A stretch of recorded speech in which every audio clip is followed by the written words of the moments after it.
was always Daddy's little girl. What about you? Are you still his little girl, Beverly? Are you? I meant for that to be the second clip. Oh, ruined now. Ruined. Right now, the whole thing. Also, I think there was a little more to it. It went to black. I was like, oh, it must be over. But I was like, oh, wait, the movie theater was still there.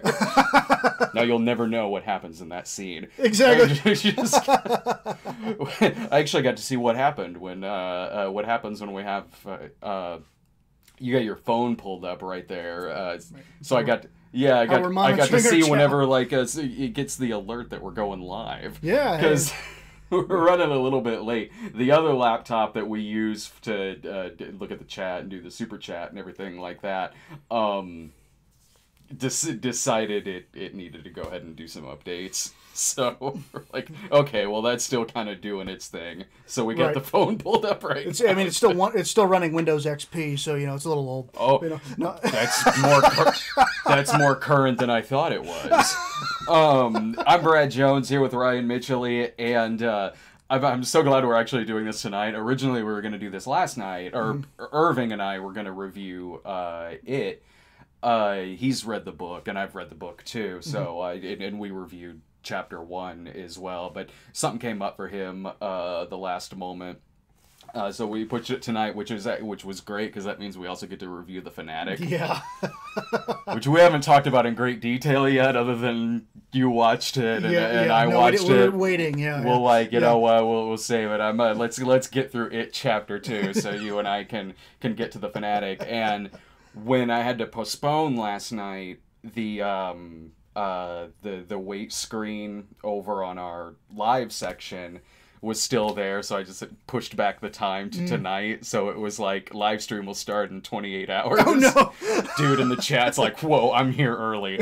And you had texted me about 45 minutes ago, and we're like, hey, I'm gonna run a little behind. If you need to start at 7, go ahead, and I'll just walk in. I'm like, it's fine pushing it back to a half hour. I pushed it back to 26 hours yesterday. Better than 26 hours later, yeah.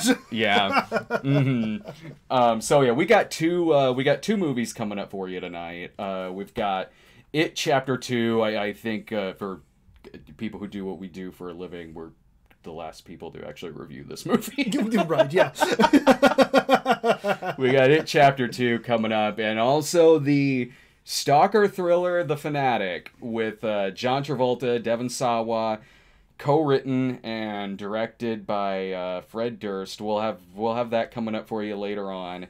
And but just to get to the house cleaning first, if you haven't gotten to it yet, check out the streaming service Troma Now. We're debuting this month. You can see streaming over on watch.troma.com. You can not only see another Cinema Snob movie, but also Troma classics, different documentaries and series. Plus, Jesus Bro is on there as well. So, and there's a free trial on there too. So you can go to watch.troma.com. They have a 30-day free trial on there. Give it a shot. There's a lot of really, really cool stuff on there. Is that's still updating?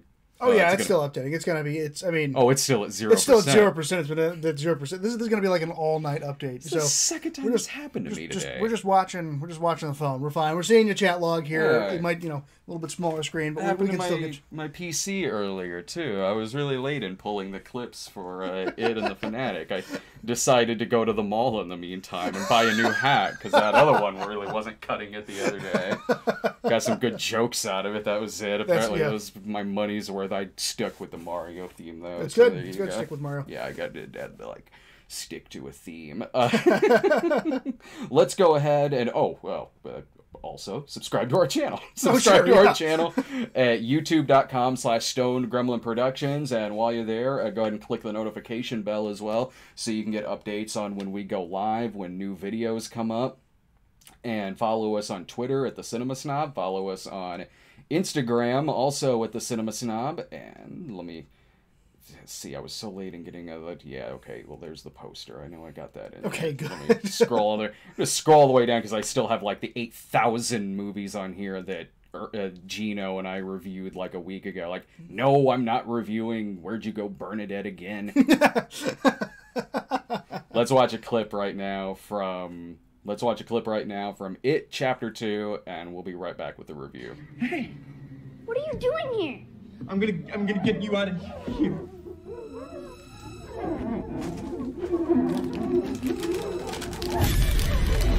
No. Please.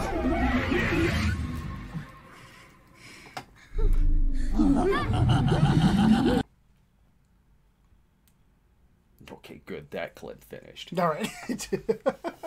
Oh, you don't see how that scene ends. That gets twisted.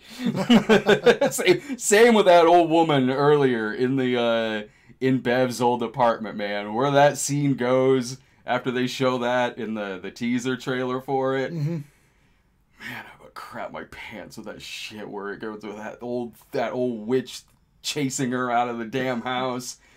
Damn, did you? I was so keen on asking you earlier if you watched The Fanatic. I forgot to ask, did you see It Chapter 2? No, I haven't. So this is all new for me. You didn't have 3 hours to kill, man? I did 3. Was it 3? Oh my god, it's 2 hours and 50 minutes. It is only... Then no, I did not have that amount of time. Man. See, The Fanatic is not even half that you know long. that's really hard. I mean, because I have a 3-month-old baby at home and my kids, and so I'm in between working and when they're home, I don't have a lot of time to go to movies. Let alone It's really hard to be like, okay, well, it's going to be a 3-hour movie. Like that already is kind of a deal breaker for me if I know it's going to be a super long movie, even if it's something I really want to see. So anyway, no, I haven't seen it Chapter 2. Like length like that can sometimes be Laura's deal breaker, only because she just doesn't want to. Like, right. Well, it totally depends on the movie. It totally depends on the movie. I mean, obviously, I saw Avengers Endgame, which was like 3.5 hours long, 4 hours long. I mean, I saw that one, but it's hard to really be like, ooh, I really want to see this, but man, to take 3 hours. Well, because if I am going to go see a movie by myself, I'm going to see it during the day. Yeah. But that also means that if it's a 1 o'clock movie, after 30 minutes of previews, like I got to pick up my kid from school. Yeah. So it's like, well, I can't do that. So that means it needs to be like a 10 o'clock matinee. Yeah. Then I can see it. Which sometimes. But it doesn't always do that. It really doesn't always do that. So I mean, I saw The Kitchen at 10 in the morning. Yeah. But like they don't always do that. Not for everybody. Sometimes if it's something Laura really wants to go see, she will. But then other times like Hobbs and Shaw, where she's like, that's 2.5 hours. No. Oh my God, yeah. This movie, did you see the miniseries?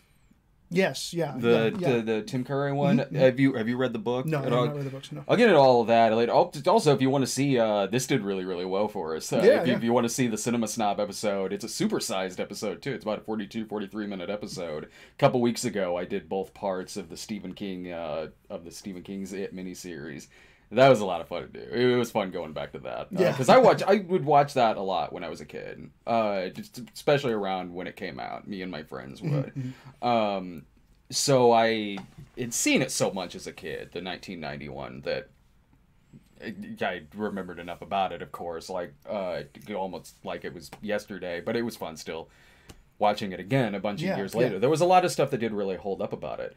And with the one from a couple of years ago, the 2017 one, Irving and I, we liked it a lot. And we were comparing it to the book, of course, and the miniseries as well. Because there were things that the miniseries did that I thought did things better than the one from 2017. But there were stuff in the 2017 one I thought was better.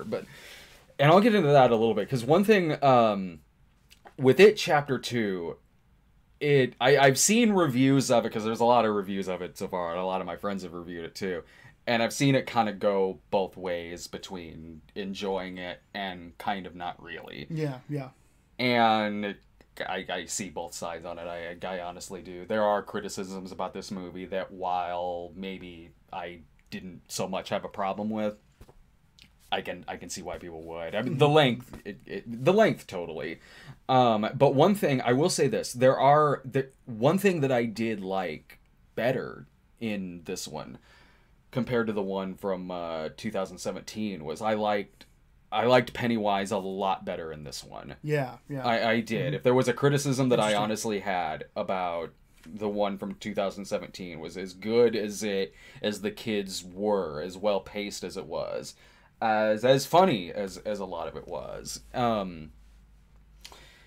Pennywise was just he wasn't as much of a character as in the book or even in the miniseries. He was just kind of there sometimes and just would kind of leap out at the camera when necessary. He was much more of a character in the original one.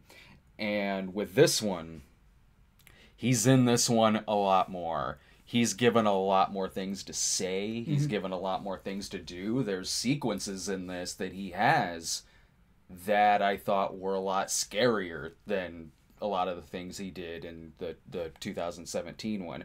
The part in It Chapter 1 where it's him in the sewer with Georgie, I liked a lot better in the 1990 one. It was creepier to me that it's Tim Curry and that he's kind of just acting like a clown. Yeah, yeah. Whereas in the newer one, it's pretty clear off the bat this is not human. Yeah, and this thing is going to eat you. Yeah.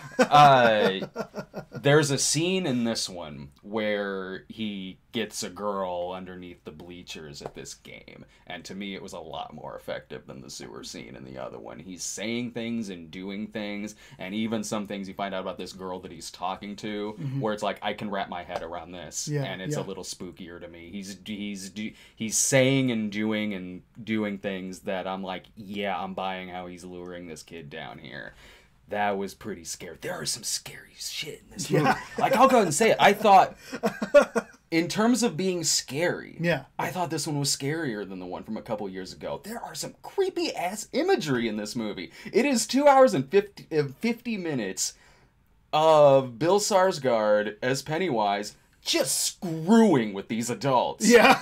Like, it's spooky. Like, he makes it's this Paul Bunyan statue, but it might as well be like the Michelin Man or the Lauterbach Man. Yeah. Come to life and chase Bill Hader in the movie, like, and it was kind of freaky. Yeah. Yeah, like when he's the old woman in the house with Bev, like there is some really good imagery. Like they do the "Kiss Me, Fat Boy" thing in this. Yeah. With him and John Ritter from the 1991. They do that in here, and it's inside the locker with Bill hiding in this locker, or not Bill, Ben, hiding out in this locker, and he just pans, and there's Pennywise doing this sad clown face right next to him, just out of the darkness, and it takes you aback. I'm not even afraid of clowns, but I'm like, this is gonna mess with people who are. Whoa. The spooky faces and shit that he's doing in this movie. Another great thing about this movie, too, is the cast, definitely. I'll say this. Part 1 of the miniseries, I probably liked better than Part 1 of this. Liked better than the 2017 one. But Part 2 of this, I like better than Part 2 of the miniseries. Oh, okay. Like, if anything, the casting is spot on. Yeah. Especially a dude, I forget his name, he's from the Sinister movies. There on the right, he plays Eddie. He's the spitting image of the kid he's playing. And, like, all of them, they've adopted the mannerisms, they've adopted the way of talking, and even looking enough like them in their adult form that, yeah, I totally buy it. I buy it that these are the same characters. It's like, did this pull like a Richard Linklater on me? It's like 20 years later they waited for him like to age. No, they got the casting is down for this. It totally is. Way better than in the other one. And their chemistry is good when they get back together for the first time in the Chinese restaurant. Their chemistry is excellent. Like, it feels like I've been to a couple of high school reunions, and that's kind of what it felt like. There's like a lot of awkward jokes, a lot of, talking about their careers, where they are now, giving each other shit, giving each other a lot of shit. It was really authentic. These actors were excellent. Their chemistry is better than in the original. So there are things about it that I did like better than the one from 2017. But this, this has been said a lot about it, and I agree. The first one, the one from 2017, it's a much tighter film. It paces itself a lot better than this one does. This one is certainly episodic. Yeah, okay. There's a lot of things that kind of happen once, and then the same kind of scene will sort of happen again. Then it'll kind of happen again after that. So I see what that criticism is about it, but I could also say that something going on in the chat. No. I'm just making sure. Well, your oh, is it still at? Oh, it's at 52 now. How long have we been talking? We've been reviewing this for 2 hours. Oh my god! Yeah. And it's just the person in the chat that was really concerned that they're like, oh my god, you're still using Windows XP. That was a joke. I thought I was. I didn't know. Just for all I know, that's what was on there. But I can say the same thing about the book. I love the book. And the stuff in 1958 in the book is better than the stuff in the book. It was like 84 or 85, I think. Because the book came out in 86. What they change in this, and even what they keep, I liked about it. Even what one thing that they keep in this that was in the book is how, as adults, they kind of got to go off by themselves and gather like a very personal belonging that they had as a kid that was important to them. That'll be part of this ritual in order to defeat Pennywise. And so you see each one kind of go off and do their thing, and whenever they do, Pennywise is there to mess with them somehow. Yeah. But more often than not, I still thought it was effective. It would still give me a good scare. And the even though it's a long movie, I was never bored. I wasn't. There's been long movies this year that I felt the running time way more than I did this. I was always entertained by this, no matter what problems I had with some of it. To me, Midsummer felt way longer than this, and I think it was maybe like 20 minutes shorter. Yeah, it was still like 2.5 hours long, I think. And I like this movie better. I thought this movie was scarier. And I like that we're getting like a really long, mainstream, pretty epic feeling horror film. Yeah. Again, in the mainstream, this long, and it has a couple scenes where there are some kids that just get butchered. So it's like, right on. Right on. Yeah. Well, that came out well. The butchering of children. Yeah. There's even little Easter eggs to other things, like the thing with the turtle in the book. Of course they don't do, but there is like a little Easter egg towards that in one scene. Okay. You see like a little turtle statue sitting on the desk. They don't do the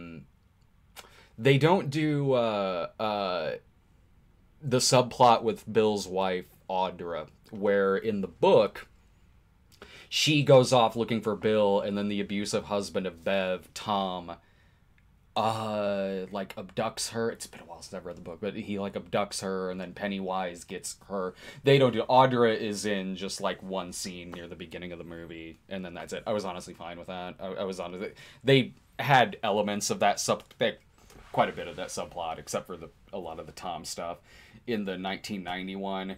And some of that was kind of lame in the 1991. So they don't have, like, the thing with her being catatonic and then on the bicycle and stuff like that. Like, what they even did with... This is going to be spoiler territory here, but... what they did with the ending of this... for the most part, I was fine with. I thought they did a lot of things better than the 1990 miniseries did. Like... how they work the spider thing into this, I thought was more effective in this than it was in the 1991. It has more scares and thrills to it than in the 1991. There are some things about the ending I didn't particularly care much for. Like, there's this little epilogue where I was like, yeah, that's kind of, I don't know if I needed that. But I was like, well, I could enjoy that, I guess, better than Audra waking up on a bicycle, going speeding down a freaking hill. Oh Jesus! The movie did kind of have a problem a little bit with humor, and this is a thing that was a little more tight about the 2017 one. There's stuff in it that's very, very funny. Especially when the group is together and they play off of each other well. Namely, Bill Hader and again, I forget his name, but the guy playing Eddie. They get a lot of laughs out of this movie. And Bill Hader does steal a lot of scenes, and dude playing Eddie as well. They do feel like, you know, they knew each other a long time ago and haven't seen each other in 27 years. But there are parts where there really shouldn't be a joke. It's one of those where they get a little too confident in some of the one-liners. Yeah. So you've got sequences where, and it's mainly in the climax, little before then, but like namely kind of in the climax of the film, where you'll have scenes where you're not really sure how you're supposed to be feeling. Sure. Like it feels like this is supposed to be scary because something scary just happened. Yeah. But then you're kind of throwing out this Tony Stark one-liner right after. I'm like, what emotion do you want me to do here? Right. It's like, yeah. Scale it back a little. You don't have to do this all the time. That's something that can kind of bug me in some things. Yeah. And it does it here. Like, humor is a strong point of this movie. It is. Early on, there's some good jokes back and forth, but I see this a lot where sometimes they don't know when to pull it back. Sure. And that happens here. Although, I'll give it that there is one very funny thing in the climax that has Eddie and Ben going down a hall, and there's 3 doors in front of them, and one of them says not scary, one says scary, one says very scary. Like, well, we should go with the not scary one, right? Like, no, man, he could be messing with us. We need to go with very scary. Like, yeah. That was pretty funny. Yeah. But that was kind of a set piece where it was thoroughly funny. It wasn't like something disturbing happened and then, you know, and then, haha, joke. So, again, like, I really enjoyed this. The first one, I would say, is a better movie. The one from 2017. I would say it's better. But again, there are things that I like better in this one. I did think this was a scarier movie. I did, again, enjoy all of the actors in the movie. But it is true that the first one was a much tighter film. Yeah, okay.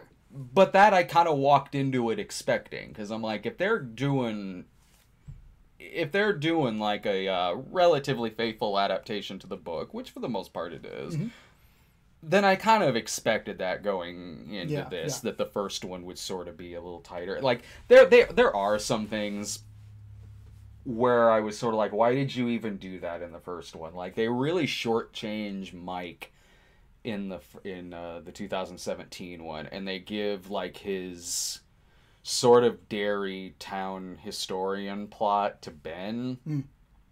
But then in this one, adult Mike is like he is in the book, where he knows all the stuff about the history of the town and all that. Like, why did you even give that to Ben in the first one? Like, Ben doesn't really even mention anything about that in this.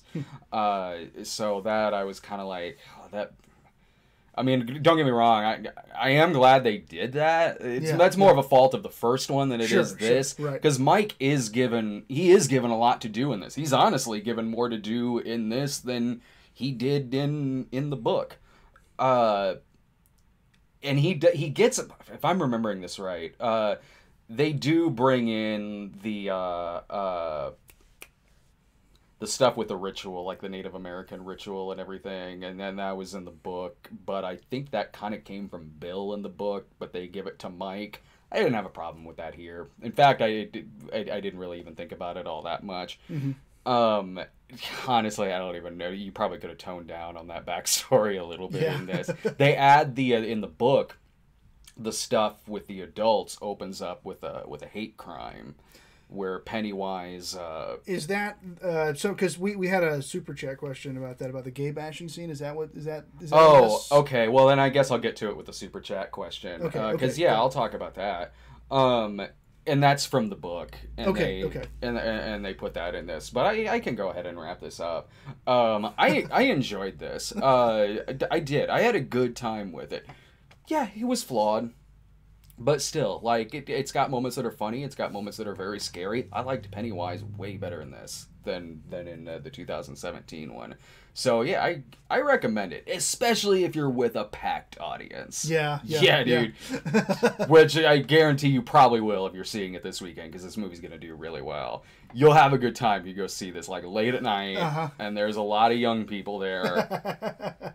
Pray to God, a lot of them are afraid of clowns. You're gonna have a time of your life in this movie. So yeah, I enjoyed it. That's great. Awesome. All right, let's get to the... Okay, so let me see here what I can find. Again, I'm searching, scrolling through this, so if we don't get your question right away, hopefully we can get to it.